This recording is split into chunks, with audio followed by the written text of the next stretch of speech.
Hola, ¿cómo están amigos? Soy Eduard Cárdenas de Matemática Empírica. En un video bien interesante vamos a hablar de los tipos de números. Sin más preámbulos, comencé. Inicialmente nosotros tenemos qué tipos de números existen. El primer tipo de número, pues el que podría uno hablar es del 1.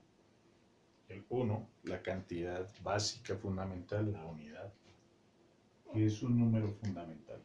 También existen los números que nosotros llamamos primos, que son unos números especiales que tienen la característica que son divisibles por sí mismos y por la unidad. Dentro de esos números tenemos generalmente al 2, al 3, al 5, al 7 y sucesivamente hasta el infinito. Dentro de ese grupo también están los números compuestos,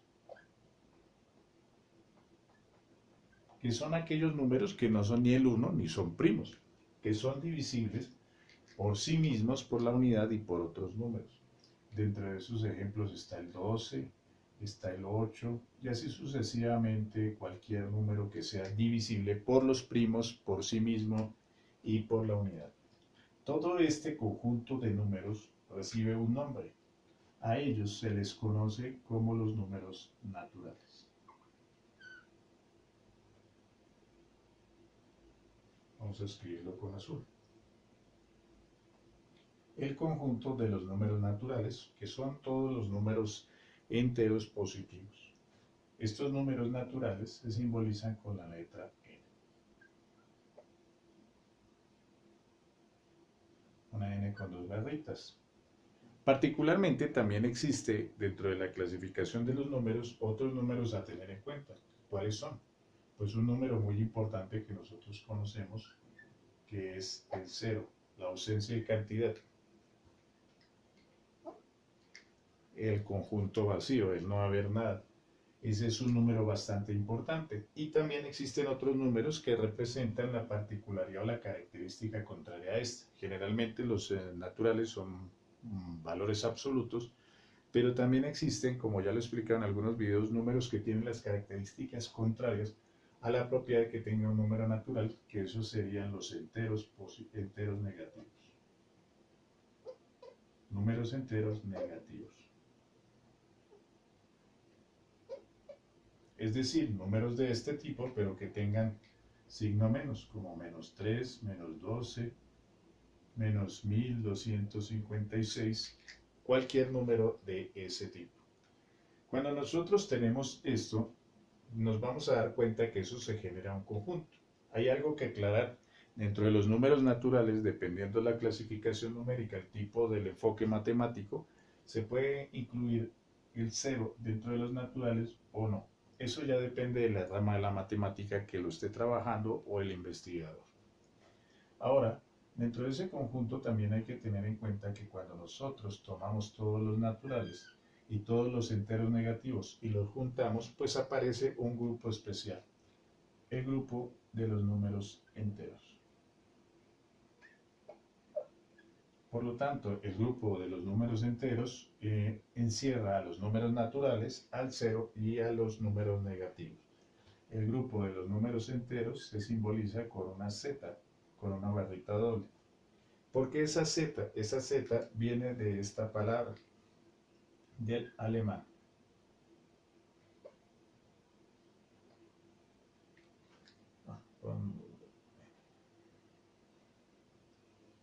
Y eso significa, pues en alemán significa número, y pues se extendió ese uso.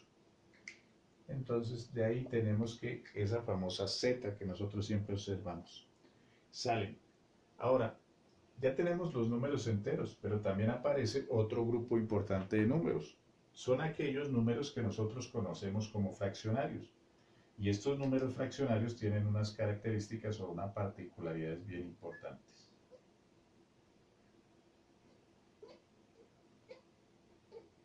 Los números fraccionarios es simplemente la división entre dos números, que sean naturales o que sean enteros. Generalmente se toma como que sea un valor, que sean entre el cociente de dos números enteros. Al coger el cociente de dos números enteros se me generan los números fraccionarios. Y estos números fraccionarios pues existen varias formas. Dentro de los números fraccionarios existen aquellos números fraccionarios que son de tipo exacto, que son cantidades exactas, y también existen fraccionarios que son periódicos. Entonces, los del tipo exacto que tendríamos aquí son aquellos que al hacer la división, aunque se obtengan cantidades decimales, pues vamos a obtener un valor final. Es decir, 0,35 expresado como decimales, 1,27, etc. No importa las cantidades decimales que tenga, pero tiene un fin. Ahora, dentro de esos también existen los periódicos. Los periódicos tienen la particularidad de que continúan dándonos valores de ahí en adelante. Estos se dividen en dos tipos de periódicos, los puros y los mixtos. Aquí colocamos la división.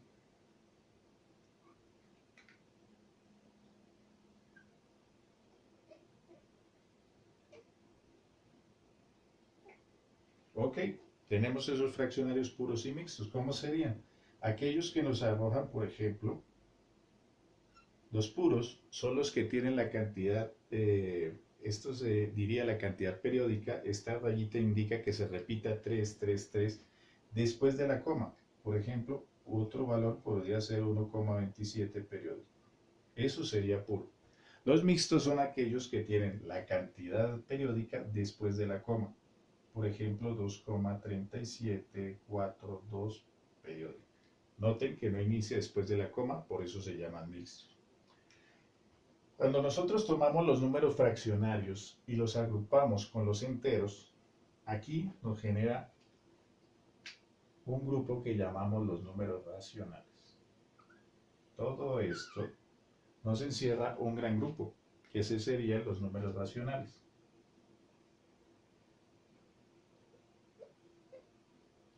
Los números racionales realmente son la definición total de esta parte, que se escribe con la letra Q generalmente. Q viene de varias palabras que se usaban en Europa y que viene de esta frase.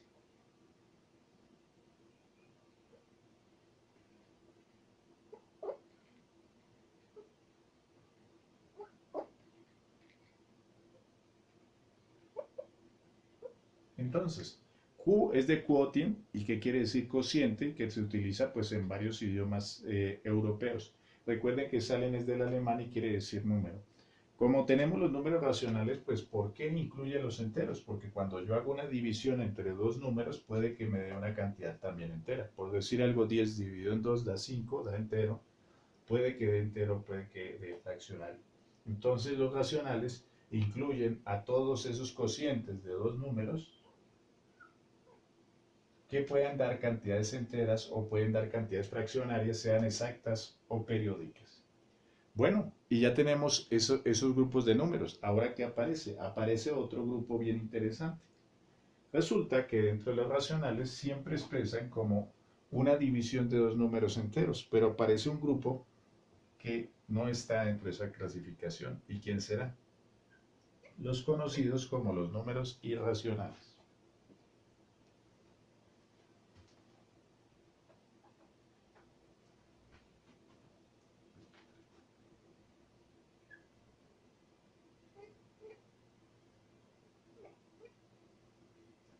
Estos irracionales se conocen generalmente como I, y este grupo de números encierra aquellos que no se pueden expresar como una división de dos números enteros. Dentro de esos números generalmente se encuentran aquellas cantidades que son raíces de números primos como raíz de 2, raíz de 3, raíz de 5, raíz de 7, entre otras, y números especiales como los números que conocemos, que son el número pi, que es 3,141592 puntos suspensivos, números como e, que es 2,7182818,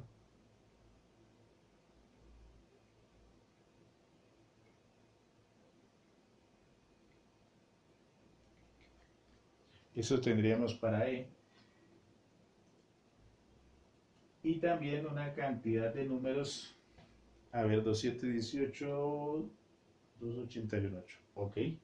Este punto suspensivo es que continúa, pero resulta que estos números nunca van a tener, como los números puros mixtos, van a tener un momento en que se vuelvan periódicos.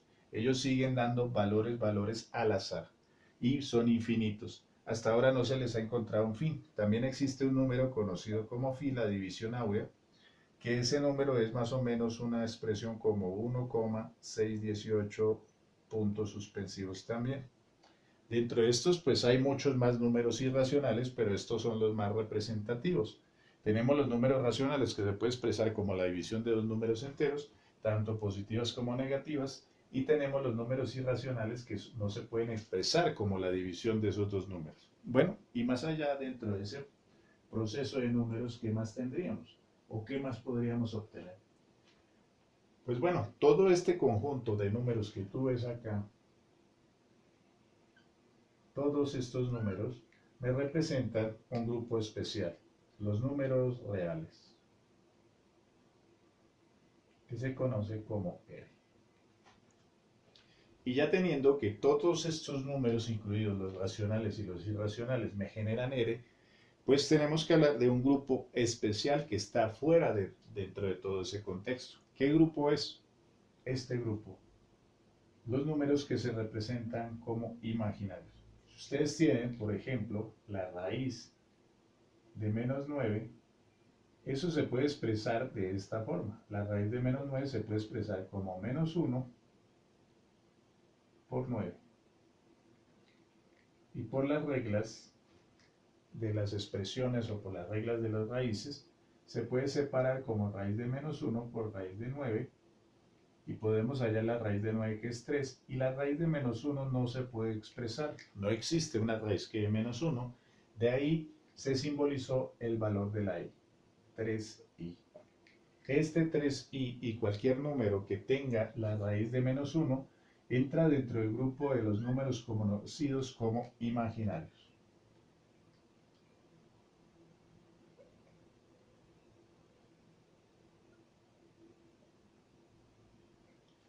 Todo ese grupo, ese es el número, los números imaginarios. Todos aquellos que tengan la raíz de menos 1 o que tengan raíces cuadradas negativas. Ojo, hablamos de raíces cuadradas negativas, no impares. Porque las raíces impares sí se pueden extraer. Finalmente, todo este conjunto de los números que tenemos acá, incluyendo los imaginarios e incluyendo los reales, genera el conjunto de los números conocidos como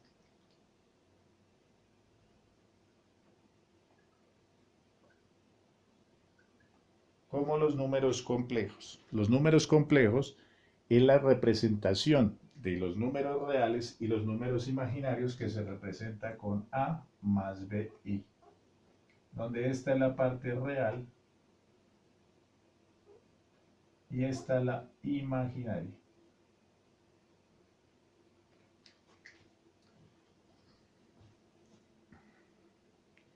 Y ahí terminaría el conjunto más grande de los números que conocemos. Obviamente hay otros tipos de números, pero eso ya son números de casos especiales.